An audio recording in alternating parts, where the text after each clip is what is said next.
सबको मेरी ओर से जय श्री राम। आज हम इस वीडियो में पढ़ेंगे अध्याय पहले का 42वां और 43वां श्लोक। चलिए शुरू करते हैं। संकरो नरकायैव कुलज्ञानां कुलस्य च पतन्ति पितरो येषां लुप्तपिण्डोदकक्रियः। व्याख्या। संकरो नरकायैव कुलज्ञानां कुलस्य च। वर्ण मिश्रण से पैदा हुए वर्ण संकर संतान में धार्मिक बुद्धि नहीं होती। वह मर्यादाओं का पालन नहीं करता क्योंकि वह खुद बिना मर्यादा से पैदा हुआ है।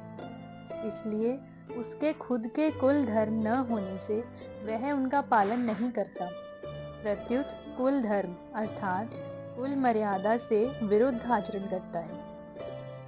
जिन्होंने युद्ध में अपने कुल का संहार कर दिया है उनको कुलघाती कहते हैं। वर्ण संकर ऐसे कुलघातियों को नरकों में ले जाता है।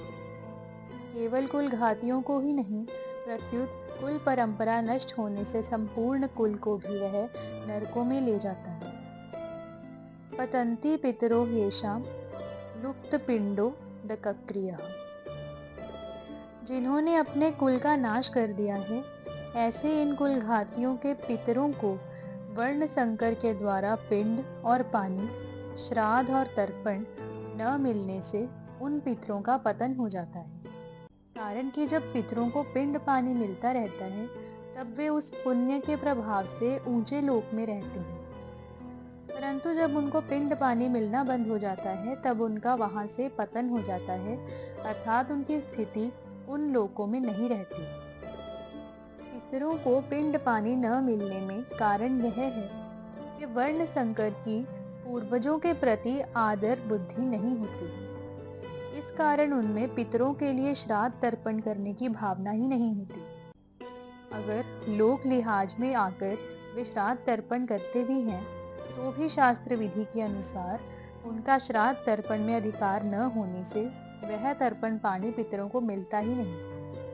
इस तरह जब पितरों को आदर बुद्धि से और शास्त्र विधि के अनुसार पिंड जल नहीं मिलता तब उनका अपने स्थान से पतन हो जाता है। परिशिष्ट भाव। पितरों में एक अजान पितर होते हैं और एक मर्त्य पितर।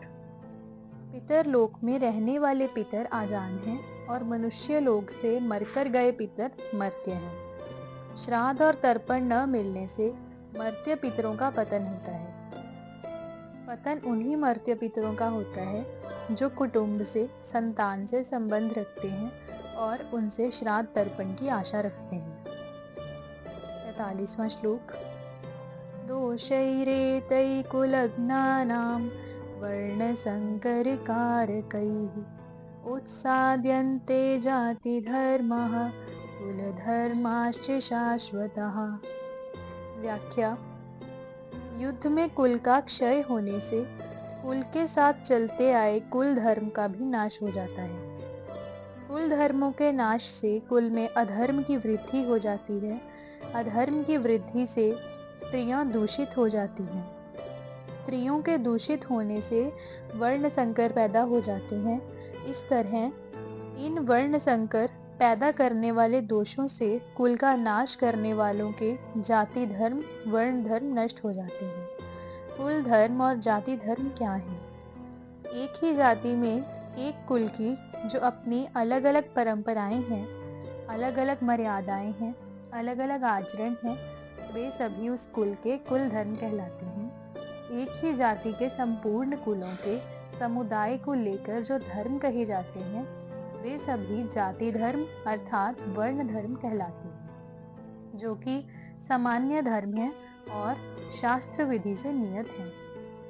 इन कुल धर्मों का और जाति धर्मों का आचरण न होने से ये धर्म नष्ट हो जाते हैं।